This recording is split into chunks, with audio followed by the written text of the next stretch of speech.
Dakop sa ginibong drug bypass operation. Triple o apat na doble ang bihikulo na gruso sa siyudad kang Naga. Mas complain ng police station kang Naga City Police Office. Newsbreak.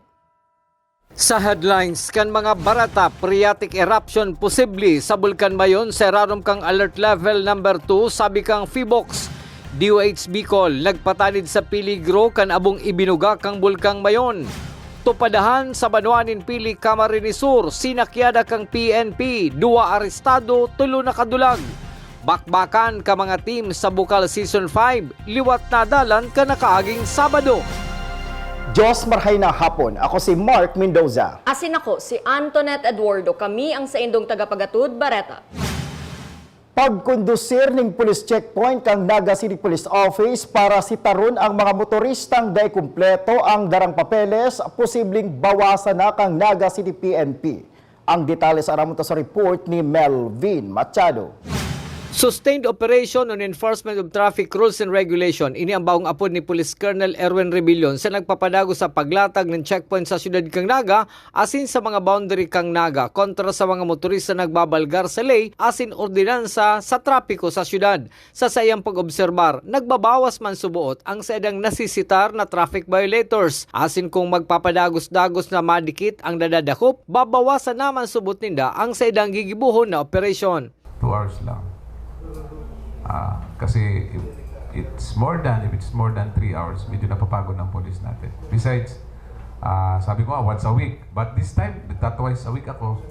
So pag makita naman po, ulitin ko, pag makita naman po natin na nagbabawas na, babawasan na rin po natin yung operation natin. Ipinaliwanag man ni Police Colonel Rebillon kung taano tabang gisinda, nagkukondusir ng checkpoint. Bakit sa gabi po? Bakit sa gabi? Kino-constrict din po natin yung delivery and transportation of drugs, maski pa paano po. Kasi lahat na krimen, ang predicate po niyan, vehicles. Lahat na krimen, ginagamit ng mga riding in tandem motor, ginagamit ng mga kidnapper, sasakyan.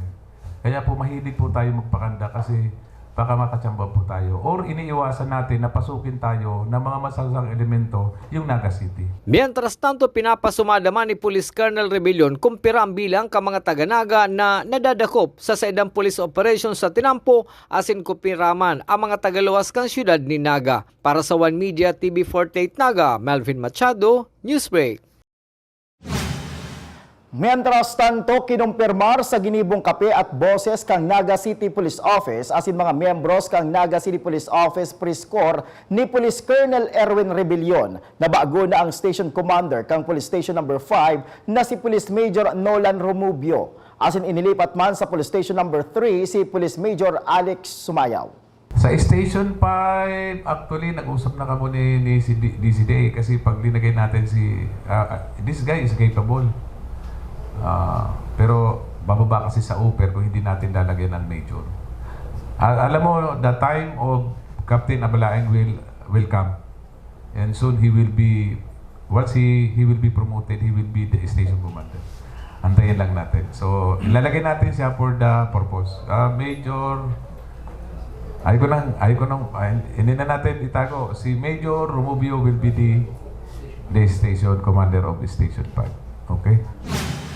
Padagos sa mga Bareta, matapos ansarong simanang pagbabawal na mag-agian mga pampasaherong bus, jeepney asin van sa kalabaan kan Concepcion Pequeña, partikularmente sa Rotonda, nahiling ni Police Major Juvil Yunar na may epekto ang rerouting na ipinasunod kan lokal na gobyerno Naga, basado sa ipinasar na ordinansa kan Sanggunian Panlungsod Naga.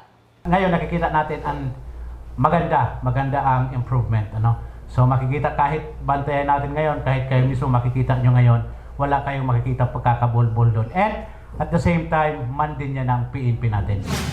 Sa iba pang Bareta, hali sa leak kan LPG na pinagtulayanin kalayo ang pinaghihiling kan Bureau of Fire Protection na naging kausa kan kasulo sa sarong establishmento sa Barangay Carolina, Syudad ni Naga, kan nakalihis na Biyernes na banggi. Susug kay SFO1 Nebres investigator on case. Padagos pa ang ginigibong investigasyon kan Bureau of Fire Protection kung pirasi naging danyos ka nasabing kasulo. Ang investigation ma'am ongoing pa naman po. Initingnan lang namin yung angle na magkaroon ng LPG leak during sa paggamit, pagpalit, tapos kung may diferensya ba yung tangke. So far yun pa lang naman po, ma'am, yung details. Sa iba pang bareta, naipuli na sa iyang pamilya ang bangkay kang subuot na rebelding New People's Army na nagadaan sa engkwentro sa Barangay Lidong, Presentasyon, Camarines Sur. Nagtauban subuot ning tabang ang lokal na gobyerno kan presentasyon Philippine Army asin pinag-aasikaso naman subuot kang DSWD ang ayuda na itatao sa pamilya kang nagadan. Sa pagbabalik kang news break, Bulkan Mayon nagkaigwanin phreatic eruption kan suudmang hapon. Iyan asin iba pang mga bareta sa pagbuelta kan One Media TV48 Naga News Break. Dakop sa ginibong drug bypass operation. Triple o 4 na doble ang bihikulo na gruso sa siyudad kang Naga. Mas complain ng police station kang Naga City Police Office. News Break. Flight attendants, prepare for takeoff, please.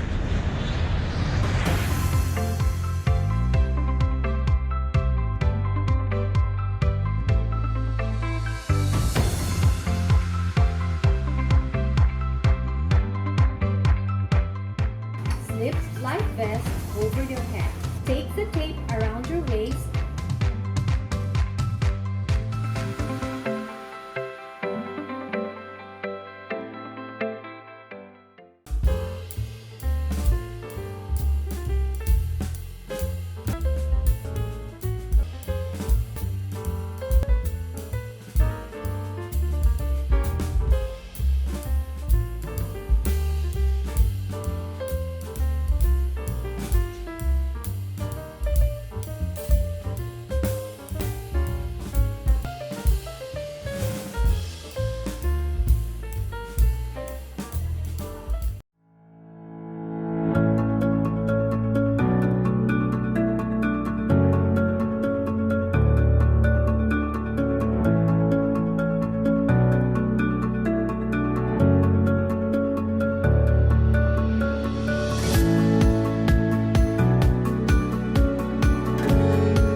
Converge is a world-class ICT company with the most resilient and superior fiber optic service in the Philippines that continues to delight millions of its users in the consumer space while serving a growing number of business clients in the SME, enterprise, and wholesale segment. Converge Business. Strength. Resiliency. Results.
ginibong drug bypass operation.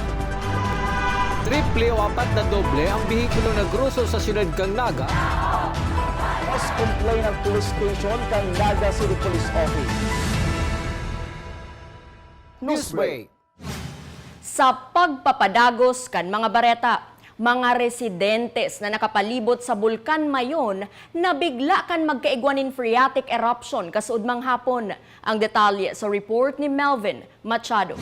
1,200 meters ang langkaw kang ash column na binuga kang Bulkan Mayon sa nangyaring phreatic eruption kasudbang hapon. Susuki Dr. Paul Carson Alanes kang Fibox pinalid ang abo pasiring sa mga munisipyo kang Daraga, Kamalig asin Ginubatan Albay. Sa bilog ng Bagdamlag, mayo man subot na rehistrong aktibidad ang Bulkang Mayon asin posibleng mamatean pa ang paminsan-minsan na pagbuganin abo kang Bulkan Mayon na mayong pinapahiling na sinyales na mangyayari ini. Hindi lang po ang PBOX ang ano niyan, ang ina-attempt na i-solve yung ano na yan, issue na yan.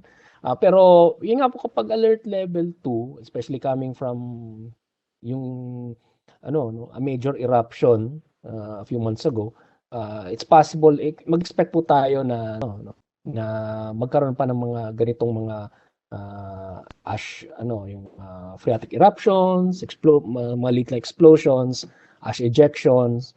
Nagpaluwas man in advisory ang Daraga MDRRMO para sa edang mga residentes na maging alerto sa aktibidad kang bulkan. Maging ang Fibox nagpatanid sa mga residentes na haranis sa Bulkan Mayon na day maglaog sa 6 km permanent danger zone. Dahil nga po alert level 2 pa rin ang paligid ng Mayon ang kataas sa Mayon Volcano. Still, we do not recommend po na pumasok sa loob ng 6 km permanent danger zone dahil lubhang unstable pa rin po ang lagay niya. Every now and then po mag-expect tayo mayroong mga ganitong mga ash ejections and mga paminsan-minsan mga phreatic eruptions. Para sa One Media TV 48 Naga, Melvin Machado, Newsbreak. Mientras tanto, huli kan phreatic eruption kan Bulkang Mayon. Kang nakalis na Domingo, tulos nag-abiso ang Department of Health Bicol sa paagi kang sa indang advisory na maglikay ang mga residentes na harani sa bulkan sa epekto kan ibinugang abo na pwedeng magdaranin peligro sa salud. Kung daiman subuot kay puwan magluwas sa harong, mas marhay na daina sa na magluwas urog na kung grabe ang ibinubugang abo kan bulkan. Sa police report, 2 ang naaresto asin 3 maswerteng nakadulag matapos bulagaon kan mga pulis sa Banwaan in Pili, Camarines Sur. Ansarong tupadahan sa Zone 7 Barangay Tagbong kasuudmang Domingo. Kabali sa narecover kan mga pulis an 4 na pambulang na manok, 2 tari asin pusta na 1,700 pesos. Ang 2 naaresto an yaon ngunyan sa kustodiya kan Pili Municipal Police Station. Sa iba pang police report, warrant of arrest para sa kasong lascivious conduct asin na pagbalgar kang Republic Act 7610 ang rason kung taano inaresto kan mga otoridad sa Sipocot, Camarines Sur ang 48 anyos na paraoma asin residente kan Barangay Impig kan nasabing Banwaan. Ang akusado ang pinagtutugutan na makapagpiyansa nin 120,000 pesos asin 60,000 pesos sa 2 magkasuway na kaso. Nasa Sipocot Custodial Facility ngunyan ang nasabing akusado. Sa iba pang bareta, pangsyam na graduation ceremony kan mga certified nursing assistant, ginibo ka na kaaging semana sa Naga College Foundation. Ang detalye sa report ni campus correspondent Mary Franz Lanuzo. Sa huring Aldocan Enero, ginibon ikasyam na graduation ceremony kan mga certified nursing assistant sa Naga College Foundation. Daiman may itago ang kaugmahan ka ni istorya ni President Mario Villanueva kaiba si Mr. Melvin Del Puerto na nagkakapisa na sinda ka naisipan nindang magibon nin CNA program sa institusyon. Ang bigla ang kaisipan ninda na magibon nin arog kaining programa naging matrayumpo, huli ta nagdadagdag ang enrollees kada batch. Iniman subuot ang ika-11 batch, ang pinakadakol na naggraduar bilang Certified Nursing Assistant. Pinagheras man kan program coordinator na si Mr. Jose Ariel Banyares kung paano nagpuon ang CNA sa institusyon. Start ang CNA way back 2021 in November through its proponent, Mr. Melvin Del Puerto and Ma'am Maria Corazon, Maria Concepcion Aslor.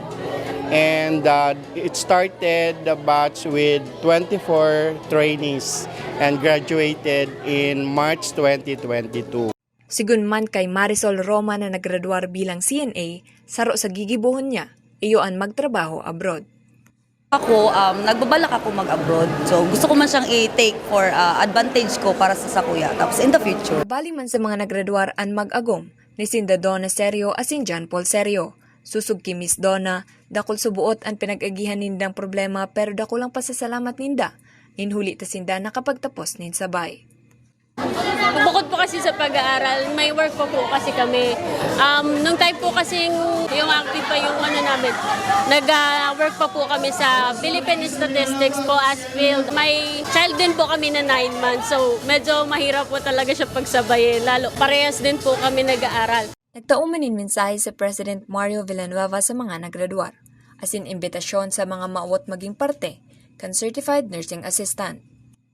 To our newly graduates, the new batch of CNA Tigers, no? I would like to encourage you to be strong because you are in the health sector, no? Medyo ang demand niyan once they start working is really strenuous, no? Pero nakita ko naman they are well prepared. So I would like to wish them good luck and continue on this career on health sector. Those part of our community who would like to take up the Certified Nursing Assistant, there's a big demand for this, no? Not only in Bicol but also in Manila and even abroad. I think you will have the chance to be able to go abroad on this once you have enough experience and good certification program. So, napakaganda. NCF is the first to offer CNA. Para sa One Media TV 48 Naga, Franz Lanuzo, Newsbreak. Tulos pinainit kan mga team sa pagbubukas kang Bukal Season 5 ang liwat nindang pagharampangan kan nakalis na Sabado. Tulos man nagpakitang gilas kan sa indang kakayahan ang mga bagong team na kabali sa nasabing liga. Ang kumpletong detalye sa aramon sa report ni Christine Reyes.